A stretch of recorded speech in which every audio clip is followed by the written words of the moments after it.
What kind of hazards are you talking about? There was a PVC pipe manufacturing facility that got washed away. So all PVC is polyvinyl chloride or polyvinyl chloride.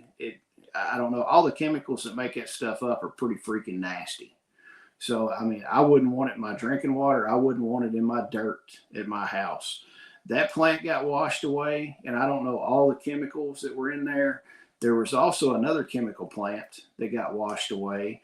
There was it's either a concrete plant or a cement manufacturing plant, which are two totally different things. But either way, they've got a bunch of chemicals that you don't want to play around with.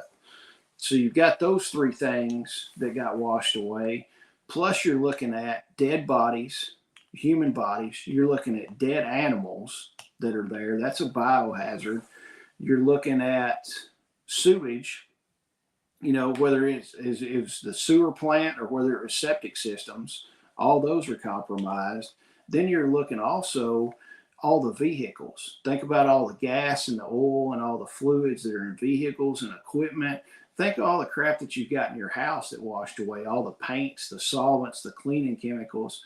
I mean, it's just it's a witch's cauldron of crap that you don't want to get into. All right, everybody, welcome back to Homestead HQ, where we talk about homesteading and preparedness. I am Shelly. It's been a while since we've been on here, and this is. I'm Jason, and yes, excuse us for not. We missed about a week, but honestly, we missed a week for a good purpose.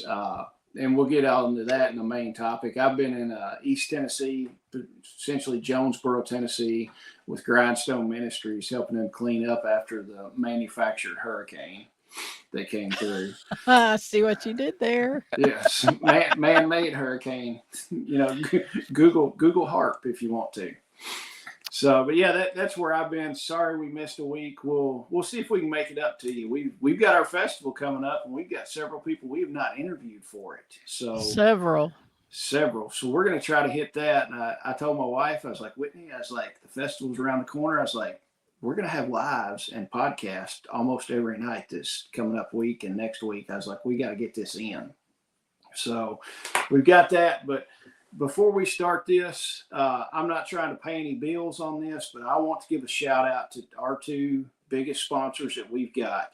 Signature Solar is our sponsors. You can go to Signature. It's signaturesolar.com. Use the code Homestead. It will save you some money on your order.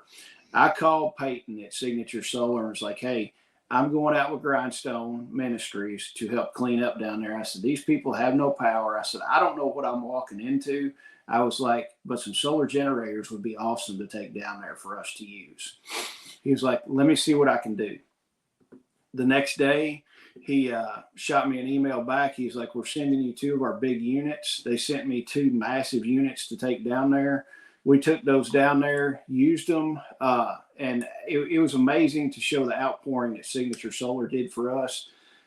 And I'll be honest, companies that kind of put foot to butt on stuff like that are companies that I'm going to support. Even if Signature Solar was, right. Even if they were a little bit more on price, I see where their company values are. They were not affected. They're down in Texas. They could have cared less about helping these people in Tennessee, but they stepped up and helped these people in Tennessee. I'm not going to say that how much they donated, but it was a substantial amount for any company. That's wonderful. Yeah, I was Thank amazed. you very much, Signature Solar. We appreciate you.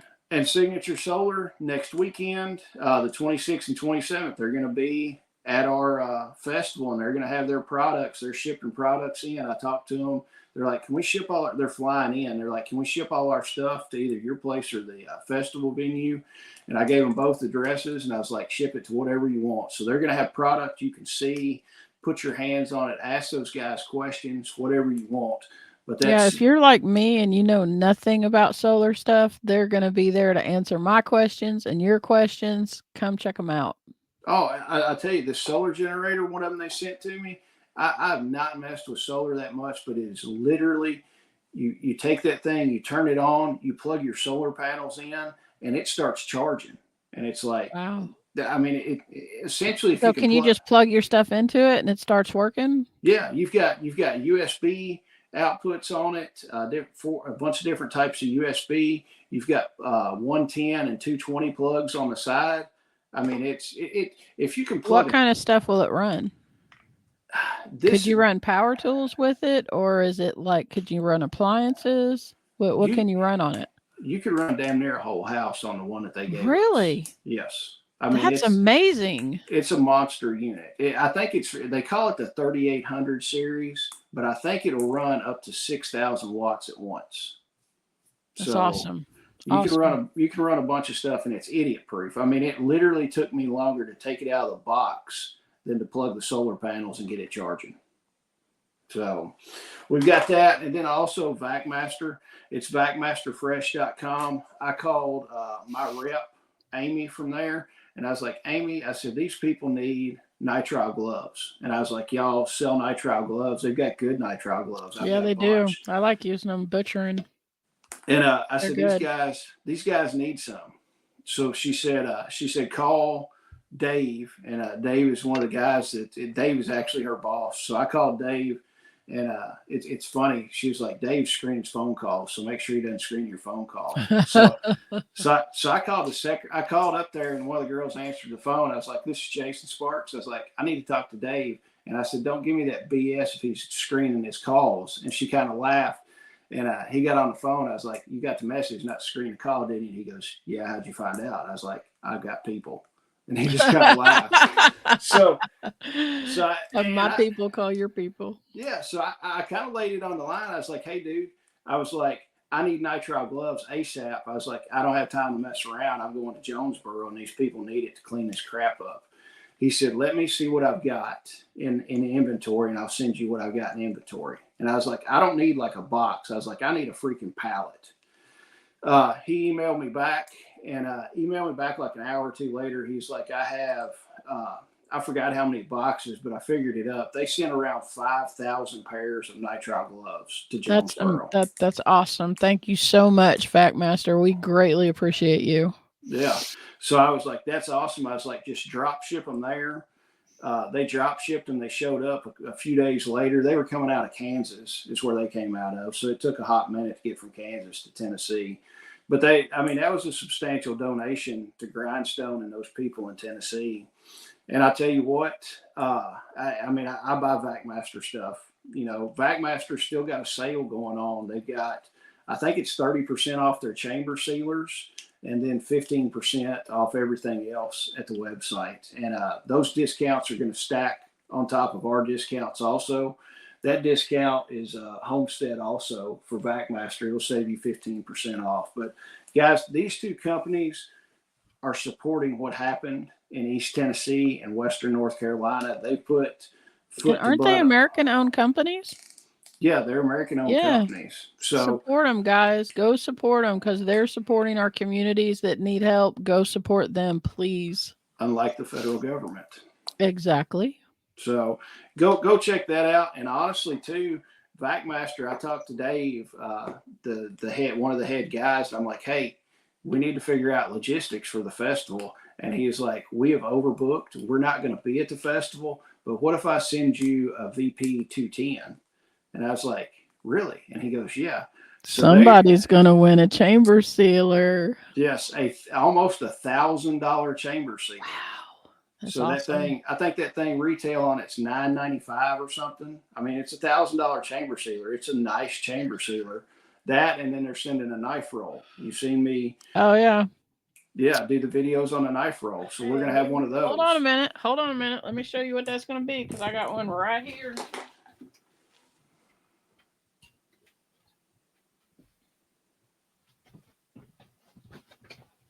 Knife roll, guys. Check this out. Not only is this an awesome canvas thing that this comes in, it comes with all of these knives. Look at this. I'm not in the picture. There we go. Look at that. It comes with a honing stick, and then you have all of these. There's boning knives. There's those knives that start with a CH. I can't think of what those are called. But it's got 1, 2, 3, 4, 5, 6, 7, 8 knives and a honing stick in it. It's a nice knife roll set. And Yep. guys, if y'all want to buy one of those right now, I think those are 15% off. Plus, you can stack our affiliate code on there to save more money. Or you can come to the festival and possibly win one. Yes. So, I mean, we've got some awesome stuff in the raffle that's going to come up. We've got that chamber sealer. We've got that knife roll. We've got possibly a chainsaw from Tractor Supply. Awesome. And got a Yardbird chicken plucker. We've got also Caliber Armor. If it's caliberarmor.com.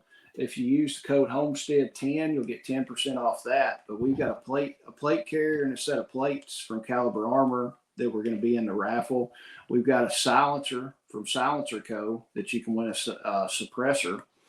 So, but that's some stuff I wanted to go ahead and put that out there, that these two companies have stood up and put foot to butt on helping the people in Jonesboro. So we got that out of the way. Didn't pay any bills, but we did. Shelly, is the fence done? It is done. All right. I don't have my sheep out there yet. It's like, you get one thing finished and then other things pop up. But I have those gates that have the welded wire in the gates. Yeah. My Great Pyrenees, Loki, climbs up the gate and goes through that space between the top bar. There's like an opening there. Yeah. So Mike, who's in KSL, he suggested that we get, like some cattle panel, cut it down, or chicken wire or some kind of fencing or something, and just zip tie it in there to keep him from doing that. But, like Great Pyrenees, full-blooded Great Pyrenees have a double dew claw on their hind leg. And it's supposed to be, it looks kind of freaky if you see it, but it's supposed to be from, where they were in the Pyrenees mountains. It helped them to climb mountains. It kind of almost gives them like an opposable thumb kind of thing on their hind leg. Apparently it works for Gates too, because he climbs right up that gate and you can see those little dew claws sticking out, and he goes right up and comes through. So, and it doesn't help that we brought him home and stuck him in the house, and he's Randy's BFF. And that's, now he's not a working dog. He's a lazy dog, but he's going to turn into a working dog because I'm going to make him go out. But so we haven't put the sheep out there yet because we can't keep him in the area with the sheep. And plus there's a couple places, our terrain kind of sucks here. It slopes down. There's some deep places, that kind of thing. So there are a few places we need to walk the whole perimeter and make sure that we don't have any like ditches that they can go out under. I think for the most part, they did a great job. The guys that did the fence, they did a great job. But I just want to walk the perimeter and make sure that there's nothing that I'm missing before I have missing sheep. So, yeah.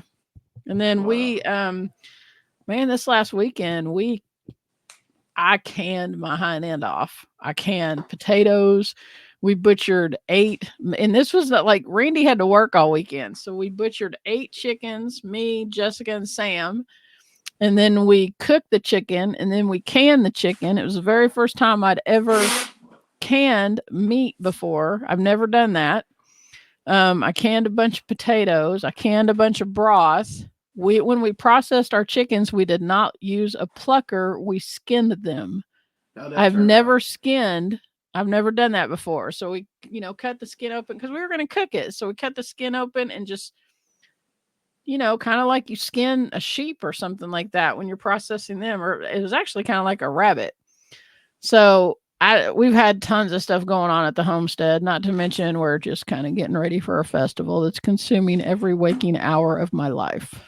Just a little bit. And just a little bit. Then I took a vacation on you. So. Yep. It's all good though. It's all good. Yeah. Well, I tell you what, you might have to get Randy to pitch a tent down there and sleep with the dog for a couple nights to get him used to it. That sounds like a great idea. I hope he's going to listen to this tomorrow. Since you said Randy's the one that ruined the dog, not you. He did ruin the dog. He did. That or get it. Take the couch and put it out there in the pasture since he likes the couch, and you can just buy a new couch. Be like, there you go, dude. Yeah. So you did this beast. You got to deal with it now. So, Now, like all my gates, except for one gate at my place, is a standard like 7 bar gate, and my dogs would climb over it, and they would weasel through sometimes. And I was like, I'm not changing out and doing all those gates like what you've got. I was like, it's too much money. So I bought cattle panels. And I took pipe clamps like you use for plumbing, and use the pipe clamps to attach the cattle panels to, and the dogs never get out of it. So, that's what I did. But as far as my homestead happenings, Whitney and my brother held the fort down, except for Saturday afternoon. I told my brother to do something on the tractor, and they called me and they're like, my brother's like, I just got off the tractor to look at something, and the tractor died. And I'm like, what the hell? And I was like, you hit the PTO lever on it. I was like, that's what it's got to be, because if the PTO shaft is engaged and you get off the seat, there's a switch on there that'll kill the tractor. And I told him Well, where it's it like a was. safety thing, right? Yeah, Yeah. So I was like, look at it. I was like, sometimes that thing will not disengage all the way. Every now and then you got to spray a little bit of lubricant on it to where it'll disengage fully. And I was talking to him on the phone, trying to get that. It was getting ready to get dark there. I was like, just leave the thing, throw the animals out in the other pasture. They can eat on it for a day or two before I get back. And he was like, okay. So he messed with it a little bit. Wasn't good. So then when I got home Sunday from Tennessee, me and my brother went and looked at it. We pulled the seat off, got in there, looked at that, checked the PTO safety switch. It was working fine. And I mean, we had checked all the fuses, everything, fuel, oil, all that stuff. And I'm like, I have no freaking idea what it is. Monday morning, I called Kubota and I was like, I need a tech to come down here. So they sent a tech down here. I told the tech, I was like, this is everything I've checked. And he goes, the first thing that goes bad on these is the neutral safety switch, because it's a hydrostatic drive tractor. So you've got your pedal that you can push forward to go forward and then rock it back to go in reverse. He said the switches go bad on these things sometimes. And I think he said the switch was like $70 or something like that. I was like, can we just cut that switch out and wire it straight and just get rid of the safety switch? I was like, I can run equipment. I'm not stupid. He goes, I can show you how to do it, but I can't do it for you. I was like, cool, give me a demo. So he showed me how to bypass the safety switch. And he was like, I'm going to leave before you do this. I was like, cool. I was like, I'll be up there and pay the tech bill in a little bit. So I literally took a piece of wire that was about 4 inches long, stripped the ends, put spade connectors on it, and plugged it into the safety switch and bypassed it. And now it runs. Yeah. And it fired right up. And I was like, okay, cool. I was like, we'll just have to remember that there's no safety switch there's no neutral safety switch. So that's what I did when I got back from Tennessee. But that's the only thing that happened here, because like I was gone I left out Monday morning and went to Tennessee, and I got back Saturday afternoon, mid afternoon, something like that. So I was down there all week. My brother and my wife held everything down, and nothing went crazy. They took care of everything, and it was nice to. It's awesome that your wife can take care of stuff, and my brother's 3 miles away. So if she needs anything, and he was up here almost every night hanging out with them, and if they need anything, he can handle all of it, except for fixing a neutral safety switch. So, and that kind of leads into the main topic. I spent a week down in Jonesboro, Hey, Tennessee. I've got a news thing. Oh, all right. Do the news. Do some All right. news. Yeah. So, I don't know if you heard about this while you were gone, but this is some Kentucky news. Uh-oh. So let me see if I can find the town that it happened in, because I cannot remember. It's Robertson County. It's not about that pedo judge that got shot by the sheriff, is it? No, but Okay. maybe we can talk about that next time. I heard all about that too. I'm looking for the town. Hold on a minute. Robertson County. I just saw it. Doggone. It's Briarley Ridge Road in Robertson County. Oh, it's Oh, Cynthiana, Kentucky. Okay. Isn't that like northeastern? Yeah. It's up around Cincinnati, right? It's like Yeah. like this side of the Cincinnati or the Kentucky line. Um, so a Kentucky woman has been charged with murder after her mother's body was found dismembered and cooked in an oven inside the home. Damn. Yep. Wow. They don't say anything about whether or not she consumed her, but she put her in a pot. She chopped her up, put her in a pot, cooked her in the oven. Did she put like Um, some 9mm with her? So this is a For 30. one of our other stories. Yeah. Yeah. This is a 32-year-old woman, Toralina Fields, has been indicted on multiple charges, including murder, abuse of a corpse, tampering with physical evidence, torturing a dog with serious physical injury or death, and obstructing government operations. Um, some dude showed up that was supposed to be working on the house, and when he went to the backyard, part of the mama was laying in the backyard on a bloody mattress, like That sounds parts of her. that sounds like somebody you want in your mag. I don't know about that. Um, so he called the police, and when they showed up, or the sheriff or whoever, no, it was KSP. They're the ones that came. Um, there were. It says the indictment also alleges that Toralina, I keep saying it like tortellini, Toralina dismembered her mother's body by placing her head, hands, feet, and forearms in a pot in the oven and heating them until they were charred. So I watched a video about this, and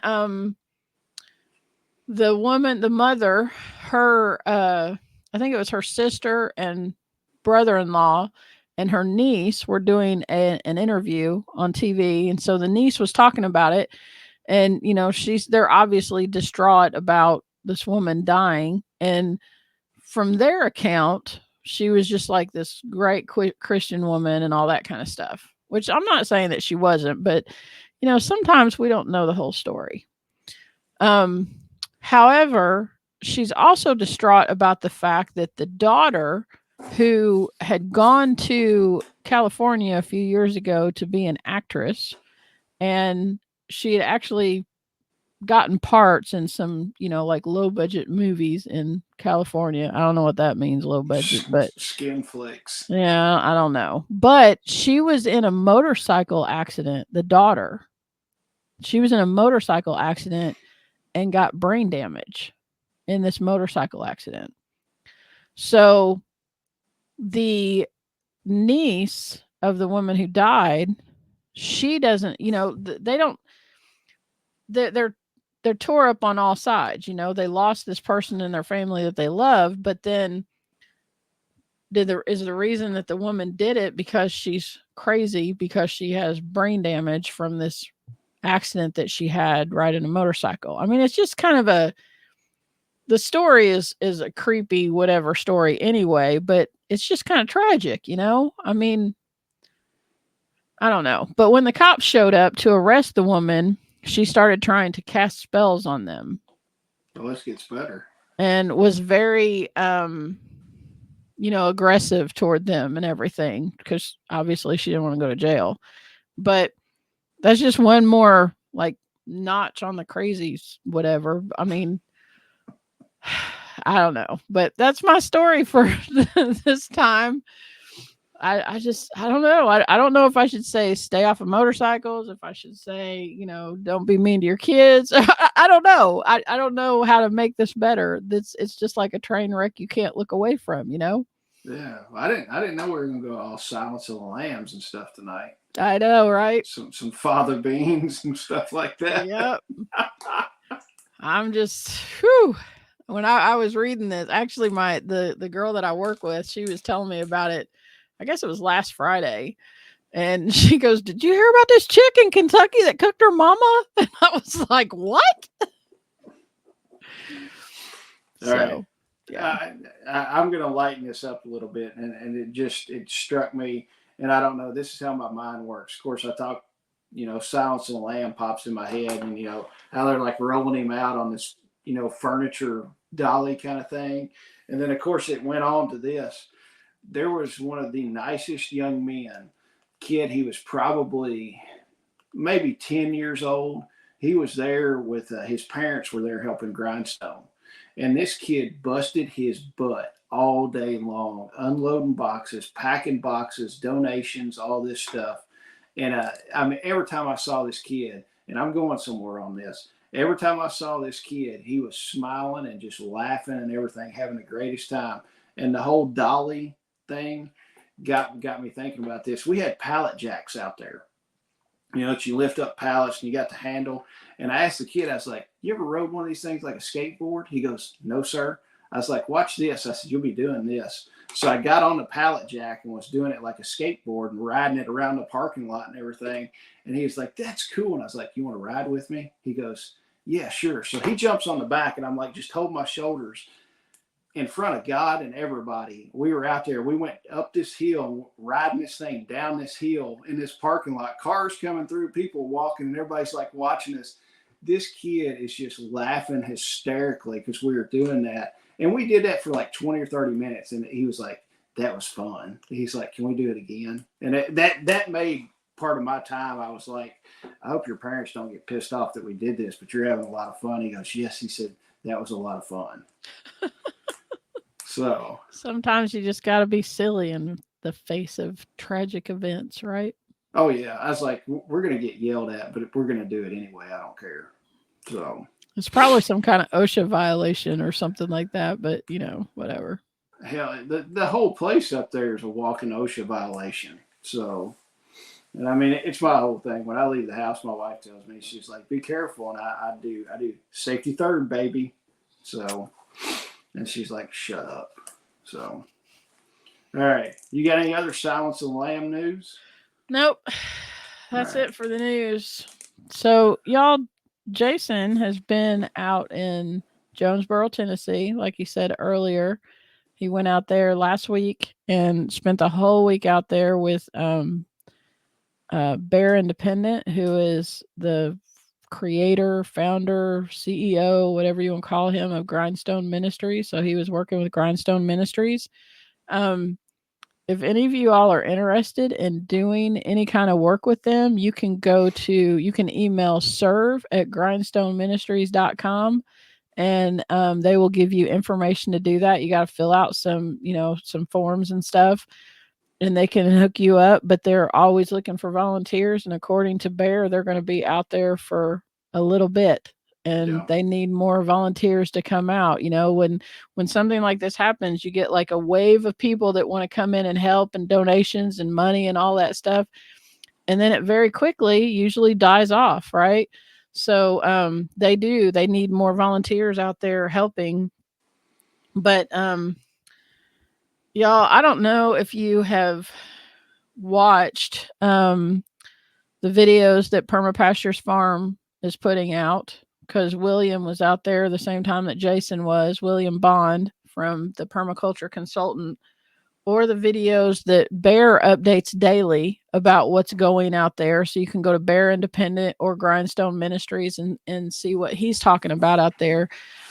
There's some sketch stuff going on. Yes. And Jason has seen it firsthand. So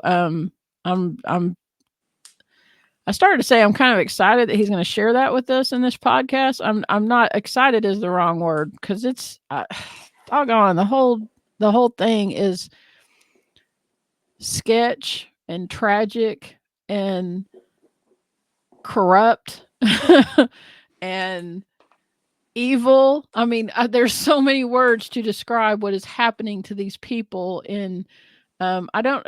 Okay, you tell me. I don't feel like the really bad stuff is happening in Eastern Tennessee. I kind of feel like Eastern Tennessee has a grip on what's going on, and they're taking care of their people. Is that true?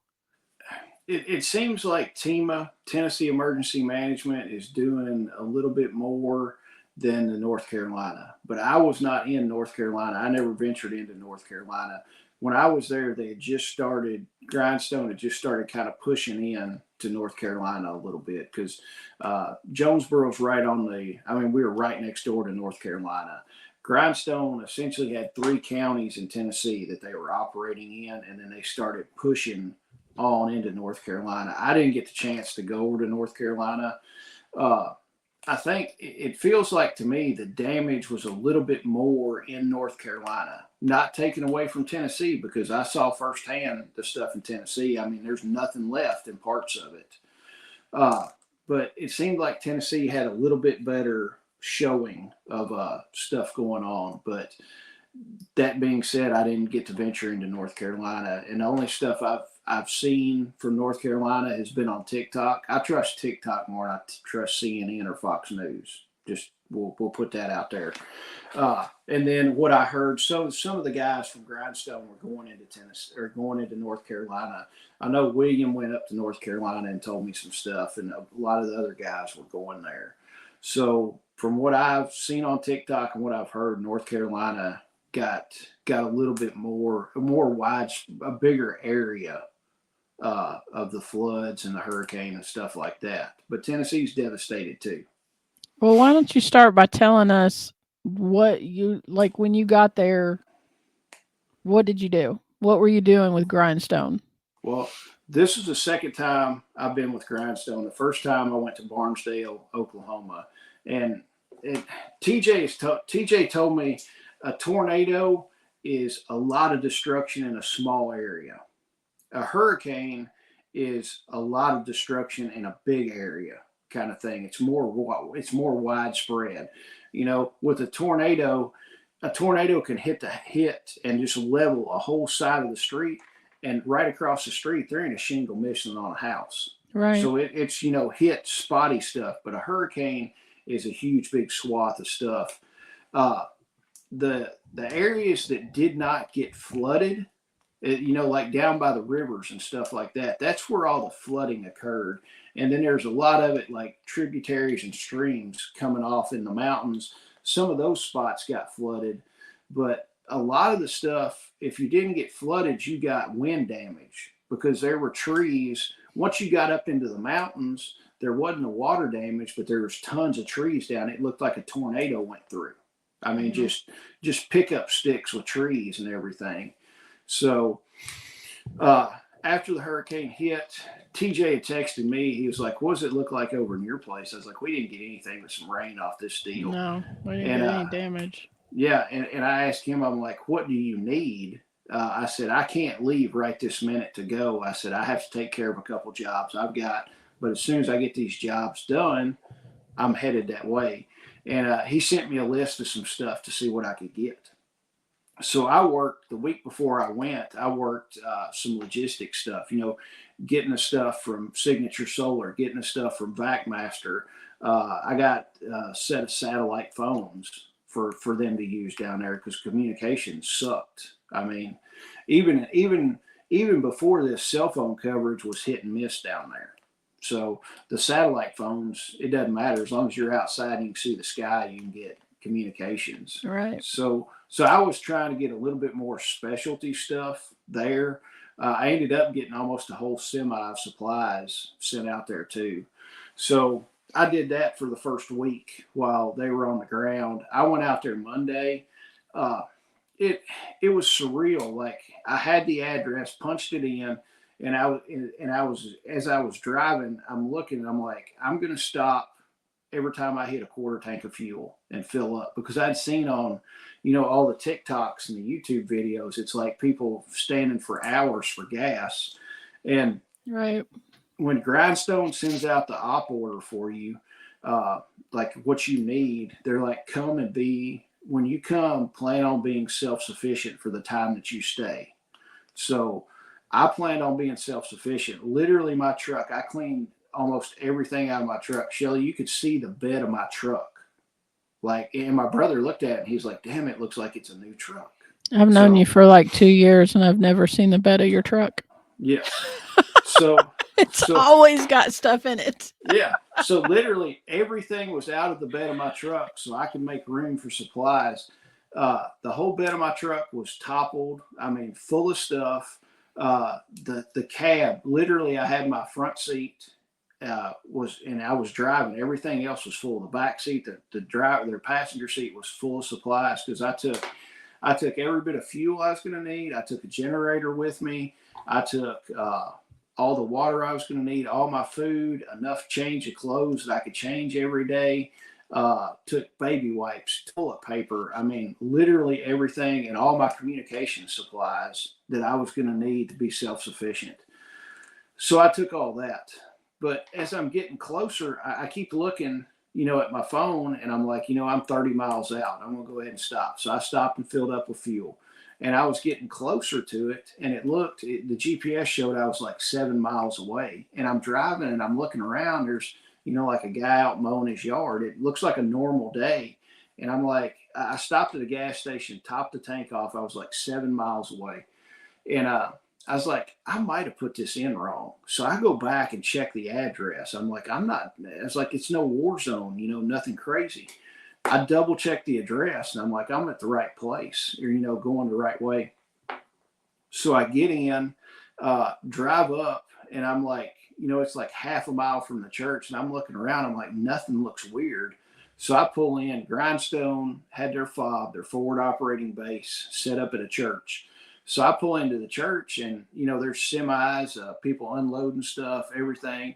So I go up and I asked TJ, I'm like, hey, where's all the devastation? And he's like, a mile down that road. He said, it's where it's at. And I'm like, that's crazy. So we drove like a mile down the road and it looks like a war zone after that. That's how like cut and dry it was. It was crazy. So that was kind of a shock.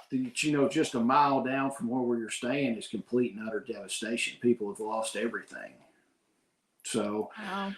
so that was kind of crazy. And it's kind of weird. You drive 5 or 10 miles away, and it's life as usual. So, but now once you keep going and getting into it, there's nothing. It's all devastation going across into North Carolina and stuff like that. When you wiped whole cities out, like a whole city of Asheville is wiped out. There's no place to get fuel. There's no place to get water, stuff like that. It's a bigger area over there. So it was I know kind of wild. I was watching Jason at Sow the Land. Yeah. He did a video. There's I want to say it's like a consignment store because Jason does woodworking stuff. And so he used to sell his woodworking. He makes like art, like wall hangings and stuff like that. I've seen some of them. They're beautiful. But he used to sell them at this it had some kind of weird name. I can't think of what it is. But it was a big consignment place and there's a lot of local area artists that sell their stuff there and then they sell antiques and redone furniture and all that kind of stuff. And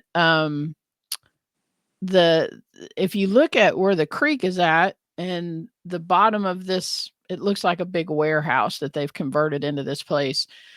It's like 25 feet above the river. Yeah. And the people, when they started renting it, they said that the people that rented it before, the highest that the creek had ever gotten was like to the bottom step going into the place. And so they kept, it started raining because everybody out there is saying that the flooding happened before the storm ever got there. The storm just made it worse. Yeah. But, so they're watching the water come up and it keeps coming up and it keeps coming up. Dude, it was 25 feet to the floor of their building and the water inside. The ceilings were a good 15, 20 feet tall because it was kind of a warehouse looking thing. The water got up to just about like 2 foot from the ceiling. Yeah. And all through their thing was this silt and sludge and mud and nasty whatever. And they were going in after it was all said and done, the water receded. They were going in trying to help their vendors. They couldn't save any of their stuff. They had like this huge inventory of Parisian rugs that was crazy expensive. Couldn't save any of it. So they were going in and trying to help their vendors get stuff out and they were getting sick. They were getting upper respiratory stuff. Mm-hmm. Their boots were turning colors. Sometimes they were like disintegrating or melting. I mean, did you encounter any of that? We we Grindstone was doing some muck outs on some of the houses, and then we got intelligence that we probably didn't need to be doing that. So we pulled off on doing any mucking operations unless you were in 100% PPE, So where does personal. that intelligence come from? I'll tell you. All right, Grindstone.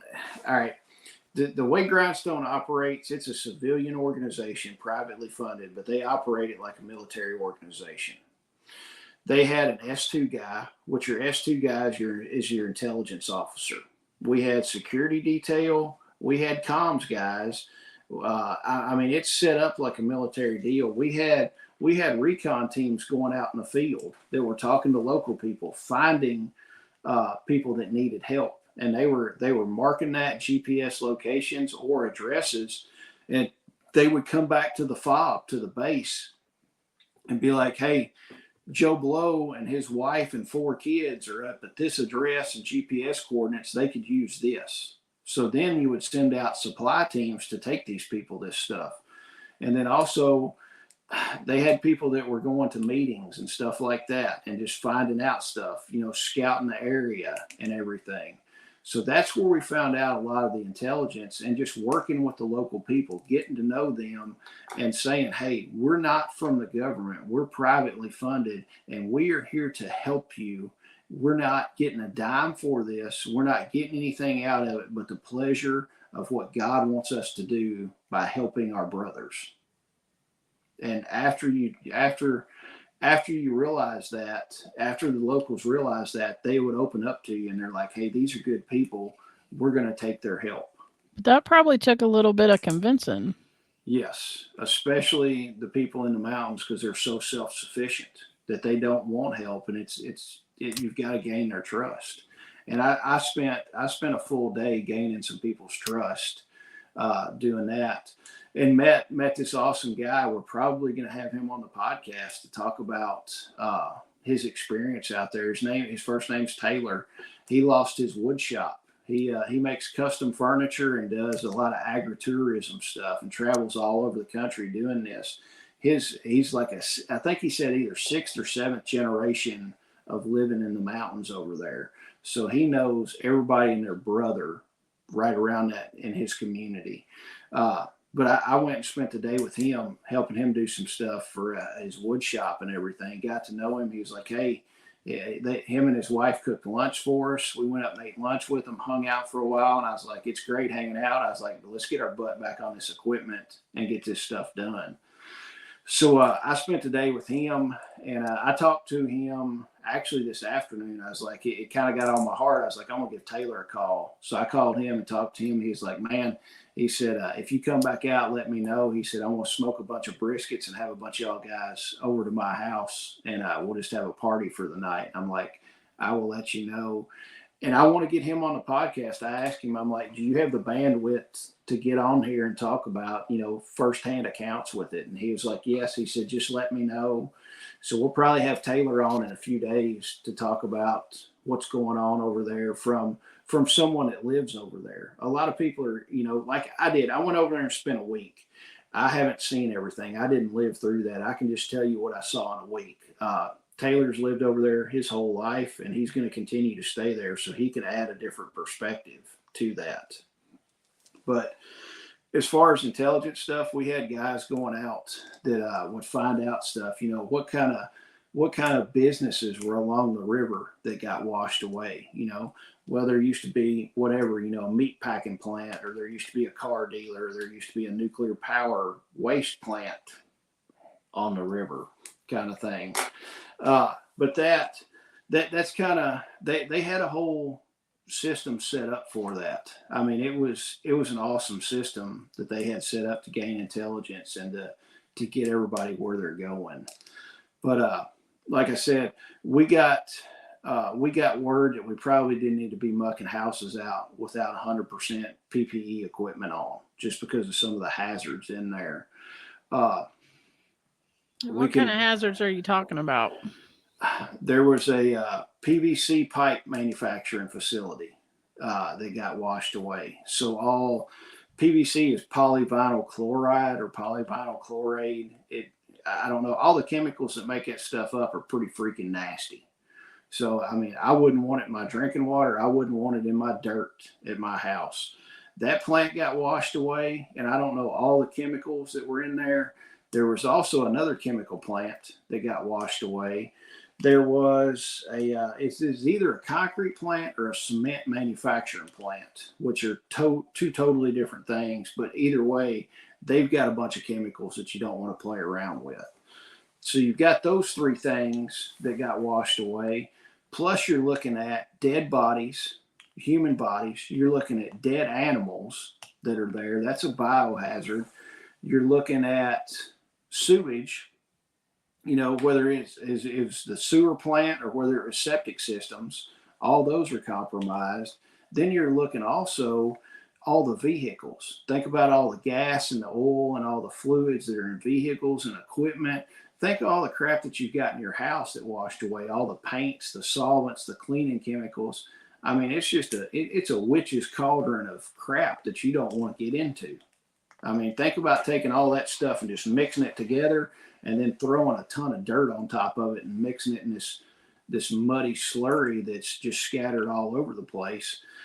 Not to mention in Irwin, Tennessee, that's right on the river, there is a place. It is called Nuclear Fuel Services. And everything that I can gather on the mainstream media, because we trust those people so much nowadays, that plant is, quote, deemed safe, that it did not sustain damage. But they're also testing the piping and doing a dye test on the piping to make sure the piping is fine. But also, there's a couple barrels that had radioactive waste markings on it that washed up in one of the rivers out there. Were those the ones that were marked with Oak Ridge? They were marked with Oak Ridge, which and I dove super deep in that and didn't come up with a great answer. But this is coming from the mainstream media that also told us something that you get in your arm was safe, and we see the repercussions of that happening every day. Yep. So you've got that. If the government says it's safe, it's probably not safe in my opinion. I'm at the point in my life I would believe TikTok over Fox News or CNN, honestly. So you have possible low level nuclear waste floating around somewhere. I can neither confirm or deny that, but from what I've seen, it could be a possibility.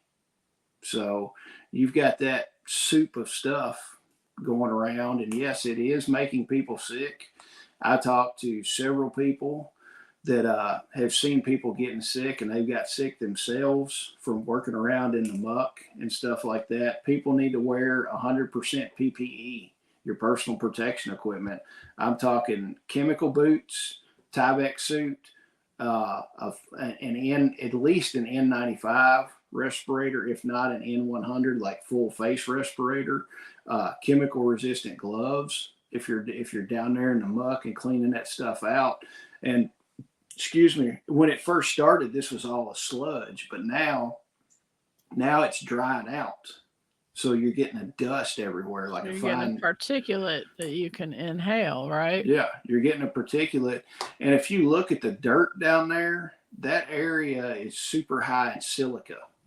And if you're breathing up, there's a lot of silica in concrete. And I know now OSHA, there's a thing called silicanosis. If you breathe in so much silica, you can get silicanosis in your lungs, and it pretty much just like drowns you to death. It really reduces your breathing capacity. So kind of like that black lung that coal miners would get. Yeah, something like that. So anytime we cut concrete, we cut it wet or have a vac system set up for it just to keep any airborne dust where you're not breathing that crap. But yeah, you can see all the silica like that. Some of that dust and stuff just kind of glitters, and that's the silica content in there.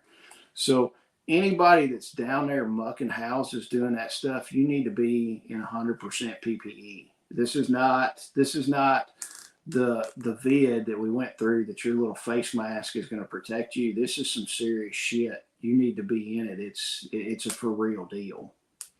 So we kind of pulled out unless people were going to have 100% PPE.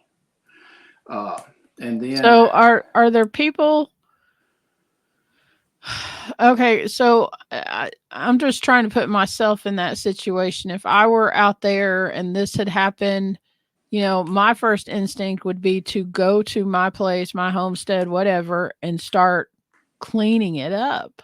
yeah, I mean, are there people out there? Are they telling people don't do this, don't get in there, don't mess with your house, don't leave it alone? Are they telling people that? Or because I kind of feel like if all of this stuff is so toxic, if there's so much toxicity in that in everything that's ran through their house, even if they tear out drywall and all that kind of stuff, isn't it still going to get condemned? I mean, are they going to be able to get the stuff out? I, And what I about the ground? Can they drink the water? Will they be able to plant vegetables? I mean, I wouldn't drink. I wouldn't man, drink. I mean, you can filter a lot of that stuff out, but I don't know if the water treatment plants, are even up and running. I don't know if they've got adequate means to filter that. I mean, you could filter it through a Berkey, but still, you're living on top of contaminated ground. Unless you, I don't well, know. think about how Flint, Michigan's water system is contaminated. You can't drink the Yeah, water up there, and they didn't even encounter anything like this. I yeah, mean, I know that there's reasons why their water is contaminated, but they can't even clean that, and they didn't go through a hurricane. yeah. And that I don't know about the mitigation. I mean, and that goes back to something we could talk to William about, because essentially compost will tie a lot of that stuff up. But then Yeah, it'll bind those toxins. yeah, but then I mean, you're talking about hundreds of square miles. You're not talking Yeah. about an acre. So I don't know, and I don't even know if you stripped all the silt out, and then realistically, if you strip all that silt out, you've got to take it somewhere, to a hazardous waste facility where they can do something with it. You can't just Where do take you this. take it? I don't know, but if you're just to take a dozer and strip all that silt and push it in the river, then you're just making it to people's downstream, and then Right. that stuff's going to sit there. So it's almost like you've got to haul the stuff off and put it in a hazardous landfill. And then that's not even to say that, hey, this stuff has not leached through the native soil down into the actual soil and dirt that was there before and contaminated it. I don't know the solution for it, honestly. Uh, honestly, my personal opinion on the whole thing is it was a manufactured land grab. And it's funny. I saw a meme on Facebook today, and it had like a hurricane and a skull coming out of it, and it says it's not a conspiracy theory if there's a patent on it. Well, I've seen a lot of people sharing patent information about weather manipulation machines and all that kind of stuff that started a long time ago. I mean, Yeah, at the end of yeah, World War II, yeah. because they specifically said, and they were doing geoengineering in Vietnam War, and they've been doing it ever since.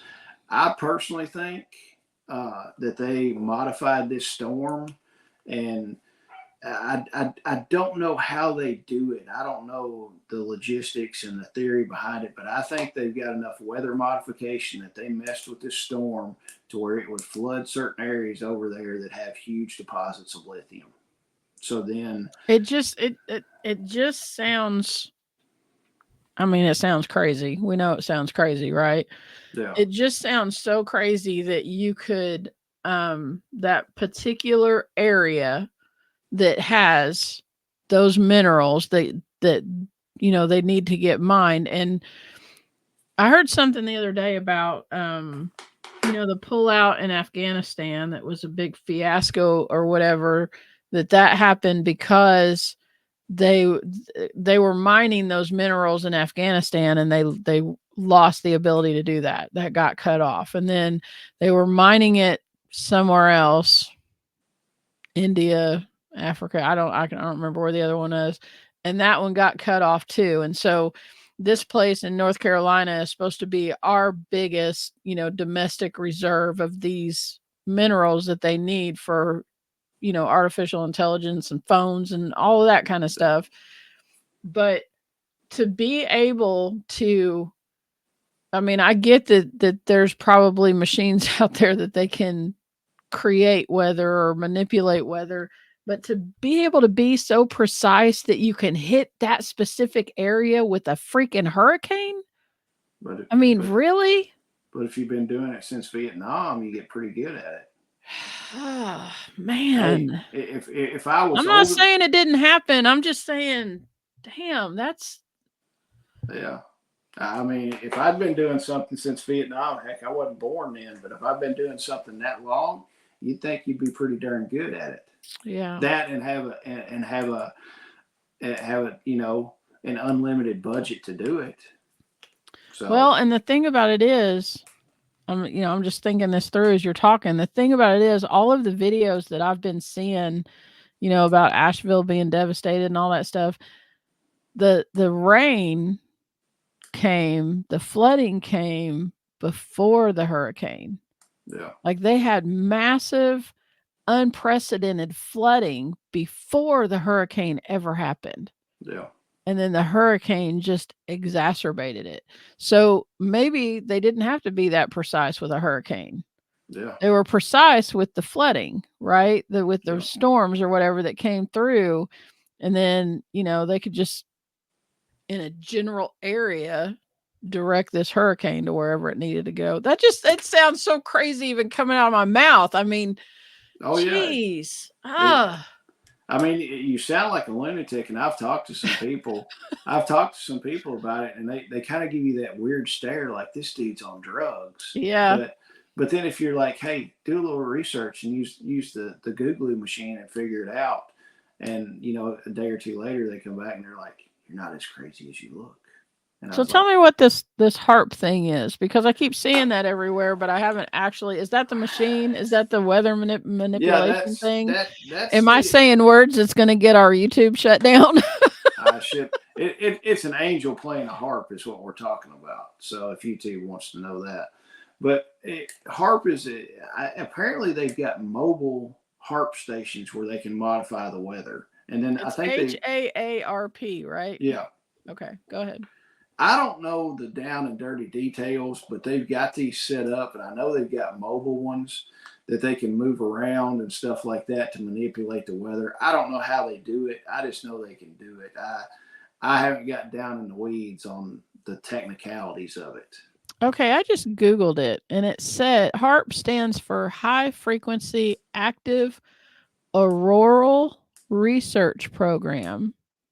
And this is it's like a EDU site in Alaska. Yeah.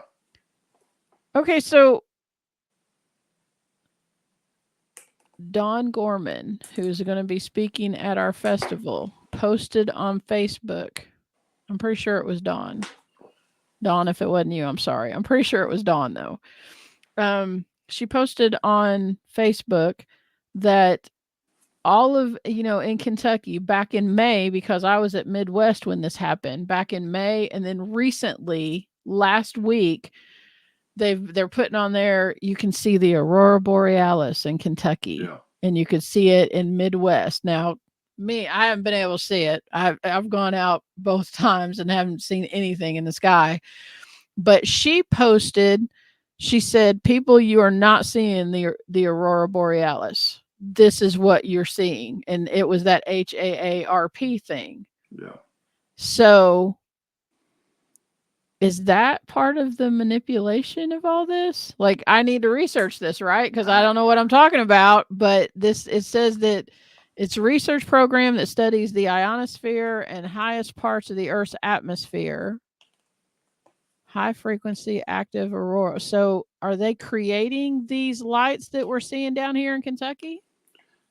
I'm not 100% sure, but I would say probably. I've not delved super deep into the HARP. I just know that the government can do weather manipulation, and that's all I need to know. I don't need to know how they're doing it, and that kind of stuff. I just know they can do it, and I'm going to move on. I don't get down in the weeds with it. Yeah, I want to know how they're doing it, but go ahead. Yeah, so I don't get down in the weeds on all the technical stuff. I was like, I know they can do this crap, and they're doing it to the American citizens, and that's good enough for me. So, but yeah, I think they're doing it, and I think it was done for a reason for the lithium deposits that are out there.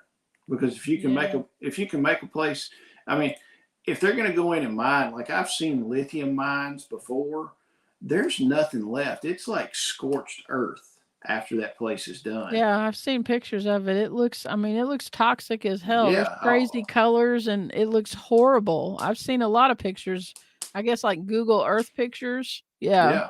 So if you go ahead and make a place uninhabitable by chemicals and get everybody to move off, they're going to sell the land because they can't do anything with it. So you've created a problem, but you also have the solution. So they're going to get that they need the people to move off the land. So they create the problem. Then the solution is the people move off the land and they can buy the land for next to nothing because the people are like, I can't farm on it. I can't make a living. So I might as well sell it. They sell it to these big companies and then they come in and rape the land and get all the lithium. It's a win-win for these dirty bastards. And also they probably killed a lot of Republican or conservative people because the death toll that they're saying is 200 and something, which that's absolute bullshit. You can add 1 0, if not 2 zeros, to the official death toll that they're telling you. So you're looking at over 2,000 people, I can guarantee, that have been killed in this. And these people don't give a damn who they kill or what they kill. They want the lithium to make some more money. That's my thoughts. Isn't that sad? It's just evil. It's evil, evil, evil. Yeah. But now. So okay, let me ask you this. So before, people were even getting in out there. So the storm came through on a Thursday night. And so all of this started flooding went on through the weekend because people were stranded on roofs and all that kind of stuff. It took several days for the floodwaters to recede, right? Yeah. Even before aid was able to get out there, like places like Grindstone and all of that, even before they were able to get out there, I started hearing rumors about, and I think about Bear's video that he did, that the one that I watched yesterday, where he's like, we have to separate what we know from what we think. Yeah. So I mean, that's a big deal, especially when you're out there working in that. But I started hearing that people were out there, and I don't know who people are, but people were out there offering, money for land. I heard that from a couple of people that even before aid got out there. Because lawyers were piping up and saying, hey, don't sign anything without talking to a real estate lawyer first, or getting some advice from somebody. Don't sign anything that anybody comes to you with, because you don't know who these people are, and blah, blah, blah. Yeah. I heard that there were some black SUVs in the area that were doing some stuff like that. I don't know if that's true or not, but I heard it from a couple people. And then I also heard from Bear that there were people out there trying to get people to take some kind of vaccination. Yes, they were out there, and it was under the guise of what is it? I think it was hepatitis and meningitis, I think, and then tetanus. But they weren't actual doctors. They wouldn't show ID. They wouldn't tell where they were from. They were out there just wanting to jab people. Yeah. So, I mean, it all sounds legit. I'm going to let a guy I don't know shoot something in my body that I really don't know what it is. That just screams, let's do it. Give me a double shot of that crap. I mean, give me a double shot and let me drink the rest out of the vial. I was like, hell, I barely get a shot, and I know my general practitioner. I'm like, are you sure that stuff's in there? Like the right stuff? So, yeah, they're...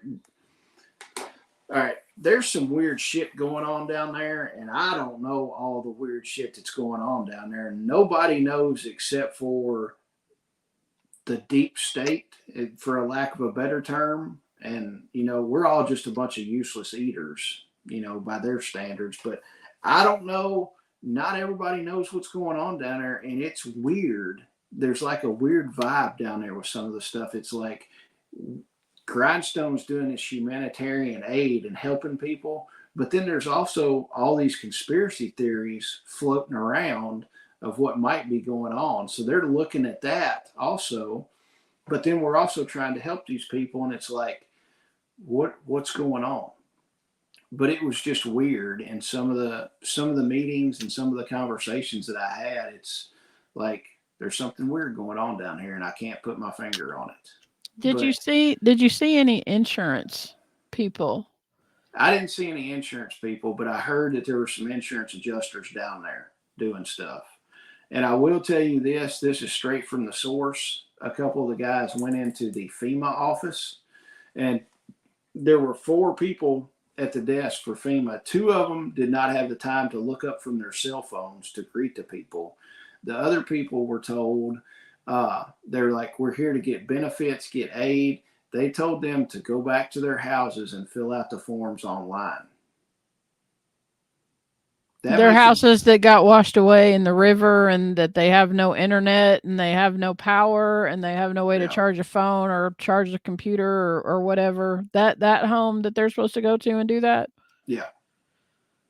Wow. So that makes it almost as much sense. So there's a FEMA office there.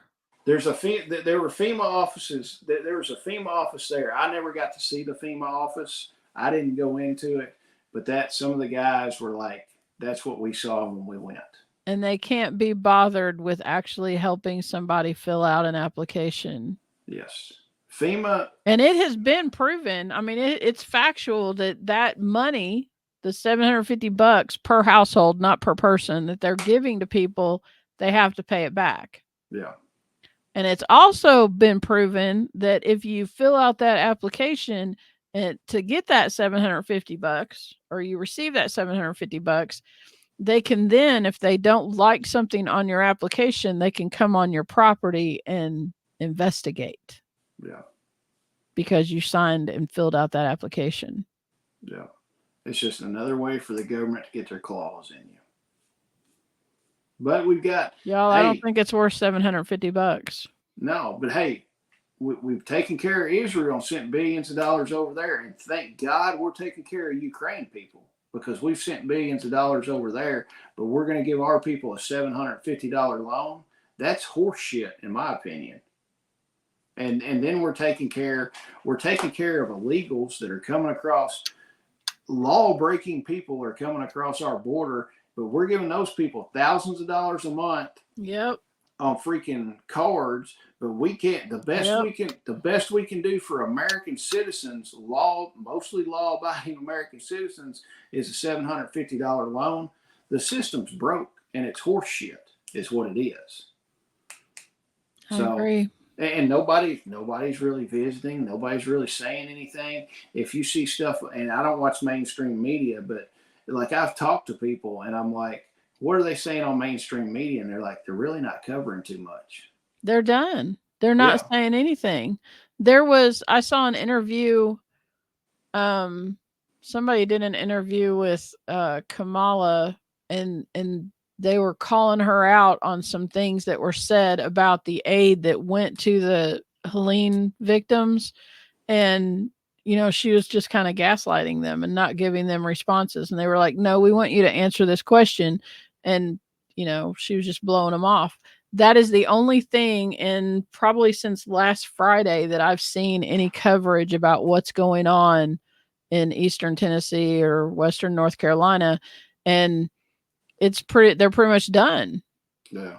Well, and when they stop covering it, you've got probably 80% of the population is going to just forget about it. That's why I say, if you can go and help, go to serve@grindstoneministries.com and email them and tell them that you can help, because it's not in the media. It's going to fall out of people's thoughts, and it's going to be forgotten. And those Yeah. people, geez, it's But just now it's Joe so Biden, horrific. Joe Biden did make a big, deal. He was down there in front of somebody's busted up house, and he was like, yes, I know exactly how it feels to lose your house. And then he's Oh, like, because he had a fire in his kitchen. yeah. Yeah. And it's like, dude, that's not even the same freaking thing. I mean, I wish that old man just needs to shut up and eat his ice cream, honestly. So, it, They're despicable. They're absolutely despicable. yeah. I mean, I don't know. There's weird stuff going on down there, but I mean, shifting gears on it with Grindstone, you should have seen Grindstone is 100% privately funded by people like you and I. I Right. mean, that's where they get all their money. That they would put out that they needed stuff, and literally people would show up. I mean, we had so much water. Finally, TJ was like, "No more water. We ain't got nowhere to put this water. We can't take it anymore. Do not bring water." Well, I But know every day they were setting up like that list on Amazon, and when you do that, you put a quantity in there. So if they say they needed, like cable ties or something like that, they would say, I need 50 of these. And within just a couple hours, everything they listed on there, the quantities would be filled up to the point yeah, where TJ was getting on there and saying, okay, Amazon has been reloaded. You can go check back, now yeah, or whatever, oh because yeah, people are just, I mean, I love that. That's amazing. And it's great that he has the outreach that he does. yeah. And I left on Sunday morning, and we did a head count every morning and every afternoon to make sure everybody was back. Uh, there was Sunday morning when I left, I think there was 90 or 91 volunteers there. We had about 15 people just doing logistics stuff at the fob. This is unloading trucks, loading people that were coming to get supplies, moving stuff around. And it was funny. We had like two Penske trucks, like Penske box trucks. The post office would call, and they're like, hey, we've got too much stuff here at the post office. We can't fit it in our postal vans. You need I to, saw that. They had to go pick yeah. it up. So they were even being the post office. they're That's like, crazy. they're like, you need to send one of your Penske trucks down here. We'll load it and stay open late for you if you'll just come get it. And so they would do that like every day. A Penske truck of ours would go get the stuff. FedEx backed up in one of their trucks, and he was loaded to the hilt. And I was kidding with one of the dudes. I'm like, man, y'all just run a dedicated route out here. He goes, that's what we're doing. This whole truck. He said, there's 120 packages, and it's all for y'all. And FedEx was the same way. The FedEx guy came in. He's like, this whole truck is y'all stuff. And that was all people from Bear and him shouting out and That's saying, hey, we wonderful. need your stuff. I mean, I'm talking pallets of buddy heaters, just all kinds of stuff. Whatever he said he needed, the people got behind him and bought it for these people. And this is not going to some FEMA camp, Right. it's not going to that. This was going out. They were loading trucks up with fuel cans and all this stuff. They made a bunch of they call them first contact boxes is what we call them, but they were like those 27-gallon totes, those black with the yellow tops. They put a bunch of food in there, hygiene products. They put one of the Coleman camp stoves with it and some fuel. And that was like a first contact. A lot of the guys had those in their trucks. And if they came across somebody, they're like, here's a box. This will keep you alive for a few days. This is the first contact you made with us. If you need anything else, let us know. Right. But there was a mountain of supplies when I left on Sunday morning, and I tell you, they ran it amazingly. We had SAW teams going out every day. They had back at the fob, they had a communications set up. All the ham radio operators were there, and it was protocol that if you went out, we also had a helicopter for about a week, a private helicopter. These guys flew in from Nebraska and offered their services for free. But if you went out, if a SAW team went out, you had to have a medic with you, and you had to have a comms guy with you. And before, when you got to where you're going to be working at, you're going to be working at Nancy's house over in Poplar, Tennessee. Your communications guy had to set communications up back to the fob. So we had to have communications before anybody started working. The comms guy was in charge of where the SAW teams were at. And the SAW team had a radio. Everybody had a radio that could radio back to the comms guy.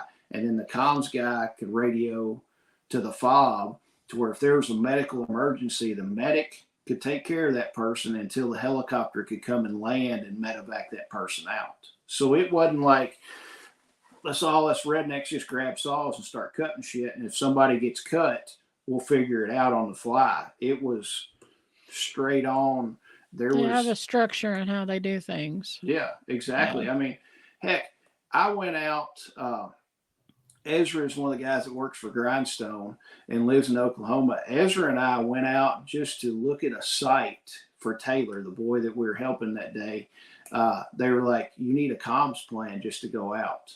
And I'm like, we're not doing any work whatsoever. We're literally driving up to the guy's driveway, getting out of the truck, looking at what equipment we need. And they're like, you need a comms plan. I was like, okay, cool. So we set up a comms plan. We had the comms plan, and then once we got over there, we figured out some things. So we were running heavy equipment, so we took a comms guy with us. Ezra and I both had medical gear with us, and we're setting on equipment, so we weren't running chainsaws, anything, quote, super dangerous. But we had a comms guy that set up communications where we were working back to the fob in case we had a medical emergency, and they knew our GPS coordinates and knew the address where we were going to be at. So everybody knew where everybody was at. And you checked in, like you checked out that morning, they knew where you were going. They knew how many everybody was assigned a team, and you had a team leader. So like I had my team, I'm like, hey, we're taking 3 people and 2 vehicles with us. So it was written on the board. And when you came back, you were like, hey, this team is back. All our people are accounted for, so they could mark you off the list that you had come back that day. So everybody was accounted for every day when they got back. But it was set up an awesome operation. I'm looking at their website right now. And again, you can go check out grindstoneministries.com. grindstoneministries.com. They've updated their website as of yesterday. It says, we do not need any other supplies incoming at this time. We are also well covered with volunteers through November. We will assess need risk in the area the first week in November and make a new call for volunteers if needed. Please keep an eye on Grindstone Ministries and Bear Independent YouTube channels for information. If you are still interested in helping, please email serve@grindstoneministries.com at that time. So right now they're good until November, but they update this pretty regularly. When they had the Amazon wish list on here, it was getting updated 2 and 3 times a day. Yeah. So if they start running out of supplies, and I mean, they're getting freezing temperatures in the mountains over there now. Yeah. So they may come out tomorrow and be like, hey, we need children's coats or something. I mean, yeah. you just, it's daily that they will come in and say, this is what's happening right now. And just like this says, you need to check out Grindstone Ministries and Bear Independence YouTube channels. And Bear is daily updating people on what's going on. So if anything changes in that they need volunteers or they need supplies, or maybe they go through all that water Jason was talking about and they need more water, whatever, you'll find out from there. But the thing about it is, Bear is somebody that, I mean, I know Bear. I've not personally talked to Bear. I've been to talks that he's done. I've seen him at SRF and stuff like that. But Jason personally knows him and talks to him. His name is TJ. He's a guy that you can trust. That's why when these calls go out for this stuff, when he needs volunteers, when he needs supplies, that's why people do this, because they know that the money that they send to Grindstone is going. They're a 501c3 organization. They have to account for everything. Every dollar that's going, if you're specifying that it goes to Helene victims, it's going to go to Helene victims. Yeah. If you send stuff through Amazon, or you send water, or you get a truckload of stuff like Jason did and send it out there, it is going to help people. It's not going to, sit in a warehouse somewhere, or go to a FEMA place or something like that. The money's not going to um some bigwig somewhere to buy a personal jet. It's Bear will make sure that those people get the help that they need. Bottom line. So And you can always, honestly, if they don't need stuff from the Amazon wish list and stuff like that, if you got money burning a hole in your pocket, donate monetarily to them, because then yeah, they can buy supplies, because there's a lot of stuff. If they need gasoline or diesel, they're not going to be like, hey, can we do an Amazon wish list for 5 gallons of fuel? They're going to buy it, out of the monetary stuff that they've got. So there's always monetary donations that you can do, because we had fuel tanks. We had a gasoline tank and a diesel fuel tank. And if people needed gasoline, I mean, we were setting generators up. People would donate generators, brand new generators.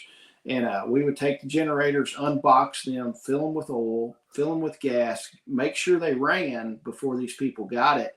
And then usually we'd send them out with 5 or 10 gallons of gasoline. So we were doing that. And then guys are using their personal vehicles to drive around and do this stuff, do the recon, do all this kind of stuff. So we would fill up our vehicles, with that. So that's something that, monetarily you can donate to buy fuel to keep this operation running, that you can't necessarily get off Amazon. So there's well, always the monetary part. and I'm not sure what it cost to deploy this team, because I mean, I know, like, in Jonesboro they're working with a church, so Yeah. that's, they went there and set up that stuff. I'm not sure what it costs to deploy them, but they are usually renting, bringing, hauling, moving big equipment, Yeah. excavators, bulldozers, Yeah. track hose, whatever. I'm saying things I don't even know what they are. Skid steers. What I'm just Just throwing words just out stick there. stick with heavy equipment. Yeah, heavy equipment. And, it takes a lot of money to move those things. It takes a lot of money to put fuel in those things and keep them running all the time. And yes, there's lots of volunteers out there that are volunteering their time to be there, but you've got to feed people. There's money involved in that. So every time that Grindstone Ministries deploys a team to go out and start taking care, whether it's a tornado, an earthquake, Katrina, Helene, whatever it is, because even a few years ago when the tornadoes came through Kentucky and just like ran across the state of Kentucky, hit Bowling Green and all of that other kind of stuff, Grindstone Ministries was there. They were in Kentucky helping with that. So um if you can go and donate to Grindstone Ministries, and just because they've got to keep money in reserves, so the next time a storm happens, they can, send a team here, they can send a team there. It's not, you would like to think that they're just able to show up and people just open up hotels for them to stay in, or open up a church for them to stay in, or whatever, but it doesn't always work that way. You've got to get from one place to another, and it costs money to do that. So yeah, like Jason said, if it's burning a hole in your pocket, go donate. Yeah, exactly. So, but that's what I gathered from being out there for a week. I might wind up after our festival running back out there for a few more days and doing some stuff. I mean, it's 5.5 hour drive, so it's not horrible on the drive. I could leave super early in the morning and get out there and still be able to put in that day's work. The guys are putting in. I mean, you're literally roll call is at 7:30 in the morning, and then roll call is at 7:30 p.m. So I mean, we were literally running, almost like a 12-hour shift out there. I mean, my stinking nose right now is peeling. My face was burnt. I had squirrel eyes when I got back because I had sunglasses on. I probably still got squirrel eyes a little bit, but or raccoon eyes or whatever it is. But yeah, I mean, guys are busting their butt out there to help these people. And like I said, I might run out there for a few more days after our festival. But that's my debrief on what's going on. I can leave you with the place is contaminated with all different stuff.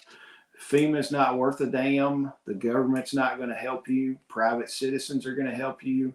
And there's some screwed up stuff that a lot of people don't know what to make of it is going on out there. That's my summary of what's going on out there. So that's about it. And I guess we can hit the festival for a minute.